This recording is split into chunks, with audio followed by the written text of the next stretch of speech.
आज देश की राजनीति से जुड़ी एक ऐसी तस्वीर सामने आई है जिसने सिर्फ केरल ही नहीं बल्कि पूरे देश की सियासत को हिलाकर रख दिया है।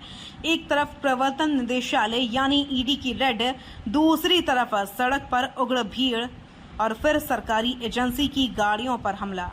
जी हां, केरल के पूर्व मुख्यमंत्री और सीपीआई-एम के दिग्गज नेता पिनराई विजयन के घर पर ईडी की छापेमारी के बाद जो हुआ उसने कई बड़े सवाल खड़े कर दिए हैं। क्या यह सिर्फ राजनीतिक विरोध था या फिर जांच एजेंसियों को डराने की कोशिश? क्या ईडी की कार्रवाई राजनीतिक बदले की भावना से प्रेरित है या फिर भ्रष्टाचार के खिलाफ कार्रवाई? और सबसे बड़ा सवाल, क्या लोकतंत्र में एजेंसियों पर हमला किसी भी हाल में जायज ठहराया जा सकता है? आज हम आपको दिखाएंगे कैसे ईडी की टीम विजयन के घर पहुंची, कैसे बाहर जमा हुए सीपीआई-एम कार्यकर्ता, कैसे टूटी गाड़ियों की खिड़कियां और कैसे इस पूरे मामले ने बीजेपी, कांग्रेस और लेफ्ट की राजनीति को आमने सामने ला खड़ा किया। 30 मिनट तक जुड़े रहिए क्योंकि इस रिपोर्ट में हर वो एंगल होगा जो अब तक आपने नहीं देखा। दोस्तों, पूरा विवाद जुड़ा है 180 करोड़ रुपए के कथित मनी लॉन्ड्रिंग केस से। ईडी की जांच Cochin minerals and rutile limited यानी CMRL केस में चल रही है। इसी मामले में बुधवार 27 मई 2026 को ईडी ने केरल भर में कुल 10 ठिकानों पर छापेमारी की। इन 10 ठिकानों में सबसे चर्चित जगह थी पूर्व मुख्यमंत्री पिनराई विजयन का तिरुवनंतपुरम स्थित आवास। ईडी की टीम सुबह से ही वहां पहुंची थी। कई घंटों तक दस्तावेजों की जांच हुई, पूछताछ हुई और फिर जैसे ही अधिकारी वहां से निकले, माहौल अचानक हिंसक हो गया। कल्पना कीजिए, ईडी की गाड़ियां विजयन के घर से बाहर निकल रही हैं। सैकड़ों सीपीआई-एम कार्यकर्ता सड़क पर मौजूद हैं। नारेबाजी हो रही है और अचानक भीड़ गाड़ियों को घेर लेती है। कुछ लोग हाथों से कार पर हमला करते हैं, कुछ लोग पैरों से शीशे तोड़ने लगते हैं और तभी एक कार्यकर्ता बड़ी ईंट उठाकर सीधे गाड़ी के फ्रंट ग्लास पर मार देता है।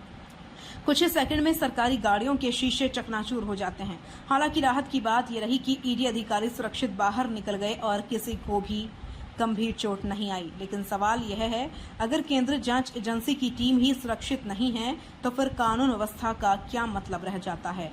अब यहाँ सबसे बड़ा सवाल उठता है, जब माहौल इतना तनावपूर्ण था तो सुरक्षा के क्या इंतजाम थे?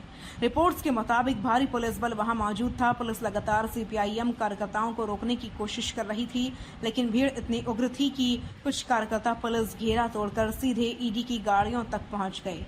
यानी सवाल हिंसा का नहीं, सवाल सुरक्षा व्यवस्था की विफलता का भी है। अब सवाल करते हैं इस पूरे मामले के केंद्र में मौजूद नेता पिनराई विजयन की।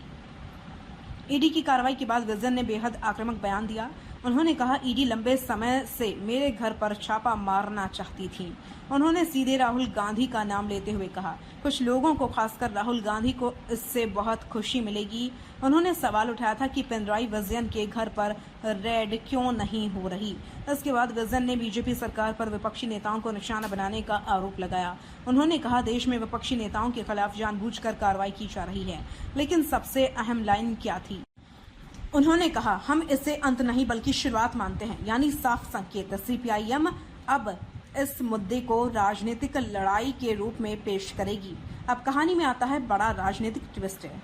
जहां सीपीआई-एम बीजेपी पर आरोप लगा रही है, वहीं कांग्रेस ने पलटवार करते हुए असल में सीपीआई-एम और बीजेपी के रिश्ते पहले अच्छे थे। केरल के गृह मंत्री रमेश चन्नीथला ने साफ कहा, माकपा को बताना चाहिए कि बीजेपी से उनकी साझेदारी क्यों टूटी। उन्होंने सीपीआई-एम के उस आरोप को भी खारिज कर दिया जिसमें कहा गया था कि प्रधानमंत्री नरेंद्र मोदी और केरल सीएम वी.डी. सतीशन की मुलाकात के बाद ये कार्रवाई हुई। चन्नीथला ने कहा, प्रधानमंत्री और मुख्यमंत्री की मुलाकात सरकारी प्रक्रिया का हिस्सा है, इसे ईडी रेड से जोड़ना गलत है। अब सबसे बड़ा सवाल, क्या ईडी की कार्रवाई सिर्फ कानूनी जांच है या फिर राजनीतिक हथियार? देश में पिछले कुछ वर्षों में लगातार विपक्षी दलों ने आरोप लगाए हैं कि ईडी, सीबीआई और आईटी जैसे एजेंसियों का इस्तेमाल राजनीतिक दबाव बनाने के लिए किया जा रहा है। लेकिन दूसरी तरफ केंद्र सरकार कहती है, अगर भ्रष्टाचार हुआ है तो जांच होगी। यानी लड़ाई अब सिर्फ कानूनी नहीं रही, यह नैरेटिव की लड़ाई बन चुकी है। लेकिन इन सब के बीच सबसे जरूरी सवाल, क्या किसी भी राजनीतिक नाराजगी के नाम पर सरकारी एजेंसी की गाड़ियों पर हमला सही है? अगर कोई पार्टी ईडी की कार्रवाई से असहमत है तो अदालत का रास्ता खुला है। लेकिन सड़क पर हिंसा, सरकारी अधिकारियों पर हमला, गाड़ियों के शीशे तोड़ना ये लोकतंत्र के लिए बेहद खतरनाक संकेत है। इस घटना का असर सिर्फ केरल तक सीमित नहीं रहेगा। 2026 की राजनीति में ईडी का बड़ा चुनावी मुद्दा बन चुका है। विपक्ष इसे राजनीतिक प्रतिशोध बताता है, बीजेपी इसे भ्रष्टाचार के खिलाफ कार्रवाई कहती है और अब केरल की ये तस्वीरें देश भर में नई बहस छेड़ चुकी हैं। तो दोस्तों, आज केरल में जो हुआ वो सिर्फ एक रेड नहीं थी, वो देश की राजनीति का वो आईना था जहां जांच एजेंसियां